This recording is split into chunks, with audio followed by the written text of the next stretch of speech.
एक बात और अच्छी तरह समझ ले बुढ़ाओ, उस लुच्चे लफंगे के साथ अगर मेरी बहन को जबरदस्ती भेजने की कोशिश की तो याद रखना यहाँ खून की नदियां बह जाएंगी। नहीं नहीं, यहाँ नहीं, यहाँ नहीं। अरे आओ प्रकाश, आओ। बाबूजी, लंबी उम्र है तुम्हारी, तुम्हारे बारे में बात हो रही थी। जीते रहो बेटे। बड़ा प्यार उमड़ रहा है। पहले इससे पूछो यहाँ क्या करने आया है। मेरे ख्याल से उस चुड़ैल ने मेरे पलंग पर सोने से इनकार कर दिया। शायद ये नए पलंग के लिए पैसे मांगने आए हैं। कोई भी आदमी उस घर में आना पसंद नहीं करेगा जहां पर उसकी बीवी उसके घाव पर नमक छिड़कने के लिए बैठी हो। अपने आत्मसम्मान का गला घोटकर आज मजबूरन मुझे यहाँ आना पड़ा तुम्हें घर वापस ले जाने के लिए, वो भी इसलिए कि मैं किसी बेकसूर लड़की की बेइज्जती का कारण नहीं बनना चाहता। बड़ी फिक्र है उसकी। अरे बेइज्जती तो उसकी होती है जिसकी कोई इज्जत हो, लेकिन वो तो उसकी जगह अगर तू होती तो अपनी इज्जत का कचरा कराने में कोई कसर नहीं छोड़ती। जानती है वो लड़की कहाँ रहती है? मेरे शरीफ दामाद के घर में, जिसकी नजर लक्ष्मण की तरह पराई औरतों के पांव से ऊपर नहीं उठती। हाय हाय हाय हाय, लक्ष्मण की तरह। देखो तो कैसा दामाद मिला है इनको। अरे हाथ पांव जरा कम चलाओ, बुढ़ापा है, गिर पड़ोगी, मर जाओगी। दामाद जी, मैं हाथ जोड़ के कहता हूँ, इसकी गलतियों को माफ कर दो और इसे अपने साथ घर ले जाओ। तुम सब कान खोलकर सुन लो, जब तक वो बच्चलन औरत उस घर से नहीं निकाली जाएगी, मैं वहाँ कदम भी नहीं रखूंगी, चाहे इसके लिए कोई मेरी जान भी क्यों ना ले ले। लेकिन मैं तुम्हें आज शाम तक का मौका दे रहा हूँ। अगर तुमने घर आकर सारे मोहल्ले के सामने उन गंदे शब्दों को वापस नहीं लिया जो तुमने एक शरीफ और इज्जतदार औरत के लिए कहे थे, तो आइंदा इस घर में मैं नहीं, मेरा वकील आएगा तलाक के कागजात के साथ। ये क्या कह रहे हो दामाद जी? माफ कीजिए बाबूजी, मैं मजबूर हो चुका हूँ।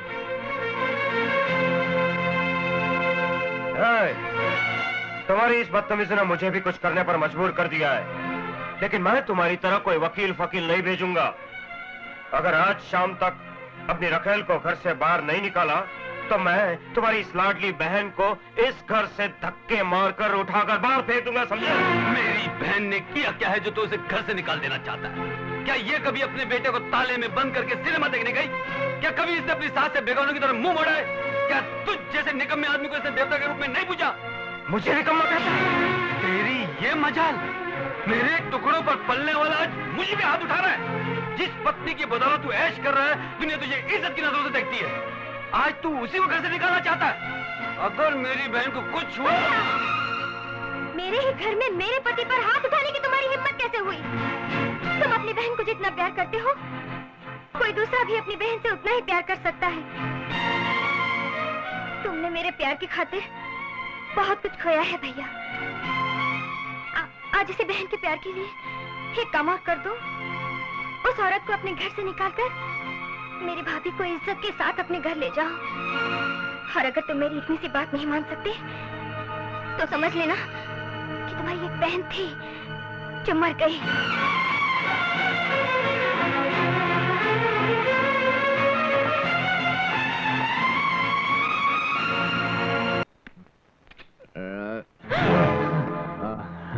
भैया तुम? संभल गए। एक मिनट, ऊपर छोड़ के आता हूँ, सुला देता हूँ इसको। चल मेरे भाई।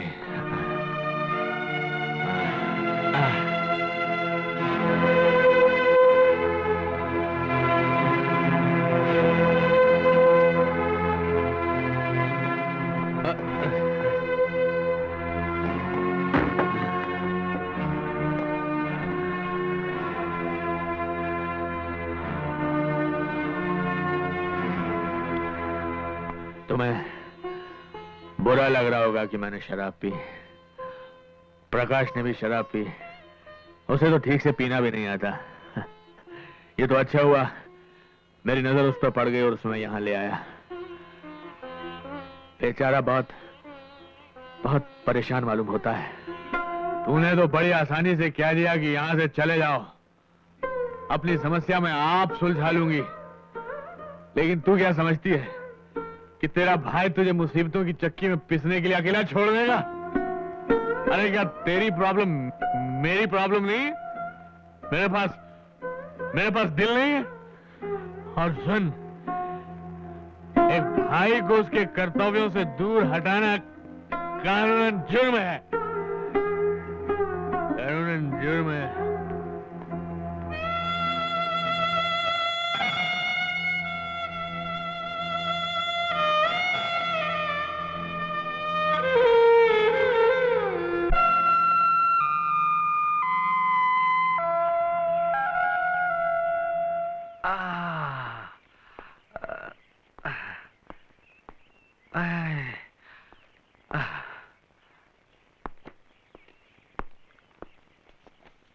गुड मॉर्निंग पिंकी बेटे।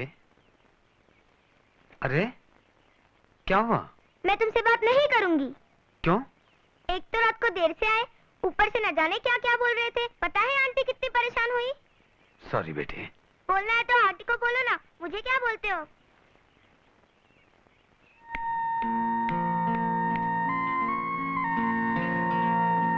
मेरी वजह से आपको बहुत तकलीफ उठानी पड़ी।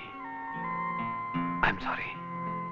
सोचा शायद गमों की आग शराब के सैलाब से बुझ जाएगी, लेकिन वैसे मैं पीता नहीं हूं। अपने दर्द से लड़ते लड़ते मैं थक गया हूं। आपके दर्द की वजह भी तो मैं ही हूं। फिर भी दुख किस बात का है कि आप जैसे समझदार और साहसी आदमी अगर घबराकर शराब का सहारा लेने लगे तो बदनामी के समुद्र में डूबी हुई मुझ जैसी को तो जहर पीकर मर जानी चाहिए। मैडम, ये सच है कि आपके लिए कभी मेरे मन में प्यार की गहरी भावना थी, आपको पाने की चाहत थी, लेकिन वो सब तो तभी खत्म हो गई।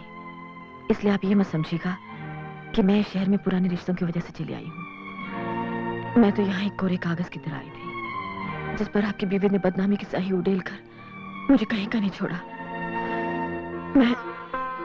मैं इस घर में वही दाग धोने के इरादे से आई थी, लेकिन इसके बदले अगर किसी मासूम से उसके माँ बाप छिन जाए, ये मुझे मंजूर नहीं। मैं समझा नहीं। मेरी वजह से ही पिंकी की माँ घर छोड़कर चली गई और अब बाप ने भी शराब का रास्ता पकड़कर बच्ची से दूर जाने का फैसला कर लिया है। लेकिन मैं ऐसा नहीं होने दूंगी।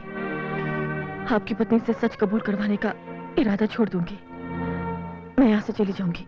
एक आप हैं जो समाज की उड़ती हुई उंगलियों का निशाना बनने के बावजूद मेरी बेटी के लिए अपनी हार मानने के लिए तैयार है, उम्र भर एक झूठे कलंक के साथ जीने के लिए तैयार है।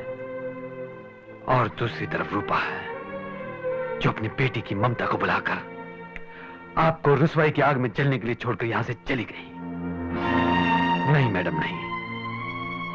जिसके लिए मेरे मन में इतनी इज्जत हो उसे तिल तिल करके मरता हुआ नहीं देख सकता। मैं आपको हुक्म तो नहीं दे सकता, इल्तिजा कर सकता हूं। आप तब तक इस घर से न जाएं जब तक रूपा आप पर लगाए शर्मनाक इल्जामों को वापस नहीं ले लेती।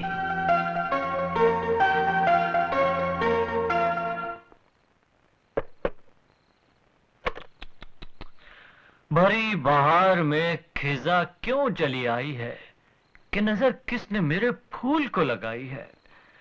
तेरे गमों से गुलशन की आग क्यों भराई है। ये हमारे जज्बात थे।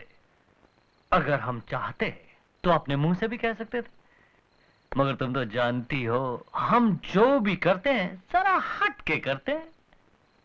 सच, मुझे देखकर बड़ा दुख होता है कि भरी जवानी में तुम यहां तिल तिल करके जलती रहती हो और वहां तुम्हारा दिल फेंक मियां गैर औरतों के साथ में इश्क की शतरंज खेल रहा है। यूं बैठे रहने से काम नहीं चलेगा। देखो, तुम्हें भी ईंट का जवाब पत्थर से देना चाहिए। अभी भी कुछ नहीं बिगड़ा। मैं भी वही हूं, तुम भी वही हो और हमारा प्यार भी वही है। बस बीच में एक छोटी सी दीवार है, उस दीवार को हटा दो और हम दोनों एक हो जाएंगे। ये मंगलसूत्र। इसने मुझे थप्पड़ मारा, इसका जवाब गुलशन देगा, लेकिन जरा। शिव बिना कैलाश, राम बिना अयोध्या और प्रकाश बिना ये दुकान अंधेरी है। जब तक अपनी परेशानियों से छुटकारा पाने का कोई रास्ता नजर नहीं आता तब तक ये दुकान बंद रहेगी। लेकिन मैं अपनी परेशानियों से तुम लोगों को परेशान नहीं करना चाहता हूं। तुम लोगों की तनख्वाह हर महीने की पहली तारीख को तुम लोगों के घर घर में पहुंच जाएगी। मालिक, बरसों से हमने इस दुकान का नमक खाया है। अगर छोटा मुंह बड़ी बात न लगे तो आप कुछ दिनों के लिए अपनी सारी चिंताएं भुलाकर अपना पूरा दिमाग घर की उलझने सुलझाने में लगा दीजिए। भगवान ने चाहा तो सब ठीक होगा। पुतली बाई के साथ रहते रहते मैं तो भूल ही गया था मेरे पास दिमाग भी है। बाबूजी, आपने अपना घर छोड़ने का फैसला किया, ये गलत है। हमारे साथ रहने का फैसला किया, ये और भी गलत है। घरों में तो ये सब कुछ चलता ही रहता है। इससे घबराकर आदमी अपना घर बीवी बच्चे थोड़ी छोड़ देता है। क्यों नहीं? मेरा फैसला तो तभी बदलेगा जब पुतली बाई छाप धर्म पत्नी का दिमाग ठिकाने आए और वो अपनी लाडों को वापस भेज दे। क्यों? मेरी स्कीम बढ़िया है ना? नहीं बाबूजी, मुझे ये सब पसंद नहीं। पसंद तो मुझे भी नहीं, लेकिन वो कहते हैं ना, लोहा ही लोहे को काटता है। तो जाने दो, ये सब स्वादिष्ट मिठाइयां सामने रखी हो तो वो क्वीन की गोली को क्यों याद करें? शुरू करो, शुरू करो, हो जाए। रसगुल्ले, वाह, क्या बात है, क्या बात है, कमाल है। ये रसगुल्ले मेरे धड़कते दिल पर ऐसा असर कर रहा है जैसे कि रामबाण मलम। सुन जमाई राजा। जी बाबूजी। स्टैम्प पेपर कहाँ मिलेगा? अब इसकी क्या जरूरत आ पड़ी बाबूजी? बेटी, तेरी सास ने आज 30 साल से गोबर जैसी बेस्वाद चीजें खिला खिलाकर मेरे स्वाद की अर्थी उठा दी थी। आज ये रसगुल्ले खाकर मेरी बेजान जीभ में फिर से जान पड़ गई। इसलिए आज मैं अपनी सारी दौलत उन हाथों के नाम लिख देना चाहता हूँ जिन्होंने ये रसगुल्ले बनाए हैं। नाना जी, आंटी आपको इससे भी बढ़िया मिठाई बना के खिलाएंगी। अच्छा अच्छा अच्छा, आप लोग चाय पीजिए, मैं पिंकी को स्कूल छोड़ के आती हूँ। हाँ? अच्छा ठीक है, स्कूल छोड़ाओ, उसके बाद मिठाई बनाना, बढ़िया मिठाई मेरे लिए। टाटा डैडी, टाटा नाना जी। भगवान ने इन दोनों के बीच जो प्यार का बंधन बांध दिया है उसे कोई नहीं तोड़ सकता। मुझे भी इसी बात का डर है।